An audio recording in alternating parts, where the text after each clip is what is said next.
Well, hey everyone, once again we want to welcome you to your Life Group Leader training video. For this week, our passage is Hosea chapter 2. So if you haven't had a chance to read that passage, I encourage you to go ahead and stop this video, take some time, spend some time with the Lord and in the passage, and then you can return to this video and be prepared to lead your group. But this week, we're going to do something a little bit different. Typically, we want to tell you the story and emphasize the main idea and really have you live in the experience of the story presented. But this week's passage is actually a little bit different, and it's actually a little bit difficult.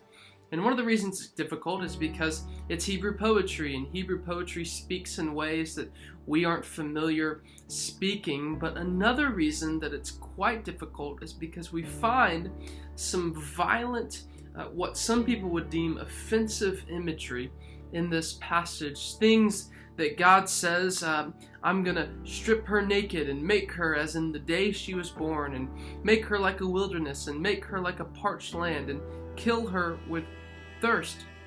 And so at first read of this passage, the modern reader could easily be quite offended, and especially those of us who've experienced abusive relationships, or maybe we've seen people we love go through that horrible journey.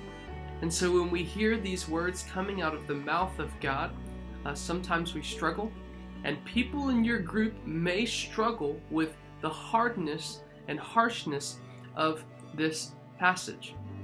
But as you'll see in your Life Group Leader training guide, there's an interesting thing about the offensive nature of this passage, because for us, what is offensive is God's violent language that he uses, this imagery that he uses towards the people of Israel in the context of a husband-wife metaphor.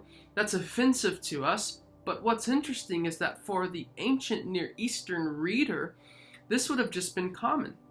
The way that the Lord speaks is the way people spoke about wives who cheated on their husbands. The way that the Lord speaks about Israel is the way anyone would expect a husband to speak about his wife if he found her to be unfaithful. Husbands were allowed to treat their wives as property in this time, and we don't elevate that ideology, but we recognize that it was true. And so for the people reading this passage, as they read through Hosea chapter 2, they may get all the way up to verse 13 and not think anything abnormal. This is the way husbands spoke about unfaithful women. We see here God is speaking within the language of the people. But what's crazy is this passage, Hosea chapter 2, would have been just as offensive for the ancient Near Eastern audience as it is for the modern reader. But it would have been just as offensive for the exact opposite reason. While the modern reader is offended by verses 1 through 13, the ancient reader would have been offended by verses 14 through 23. They would have been offended by the idea that a husband would return to and give grace and compassion to a woman who had proven herself to be unfaithful. That was something that was never done. Even more so, a husband would remarry a woman who had proven herself to be unfaithful. For the ancient reader, that type of grace, that type of love, that type of inclusivity and welcomeness would have been extremely appalling, extremely offensive. And actually, the beautiful thing about this is what we see to be true about the gospel as well. Paul says that the gospel is offensive, and it's not offensive for the reasons it's offensive today. For Paul in the early church, the gospel was offensive because it meant even the Gentile. It meant even the Roman guards. It meant even the people that killed Jesus could be loved and be welcomed into the family of God. And so the gospel and the love of God at its roots is radically and offensively inclusive and welcoming.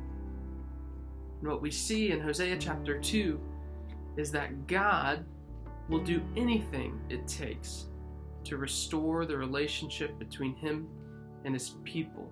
Even if it means he's going against all cultural mindsets and barriers, he will do whatever it takes to restore the relationship between him and his people. And hopefully, we know this to be true as believers because we've experienced the goodness of the gospel and that God extended his grace to us while we were yet sinners.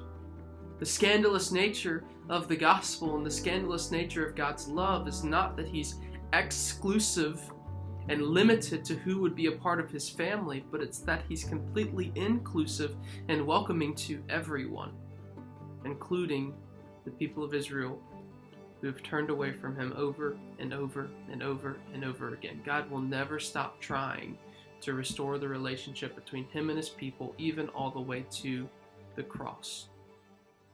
And so this week, I want you to encourage your group through this passage that this is the story that the world needs to hear, that this is the story that their coworkers need to hear, that their classmates need to hear, that their neighbors need to hear, that this is the story of God's scandalous, offensive love that welcomes all. And so we want you to challenge your group this week through the lens of Hosea chapter 2. We want you to challenge your group to tell the story of God's love by telling their story.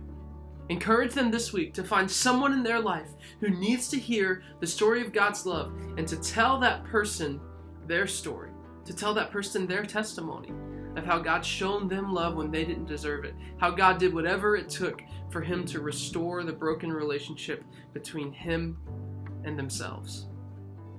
We share God's story by telling our story, and that story of God is a story of an offensive love, a love that welcomes all and excludes no one. And so that is our main idea for the week. That is our challenge for the week. We hope you'll be encouraged by the passage in Hosea chapter 2 and that you have a great time with your group, and we will see you soon.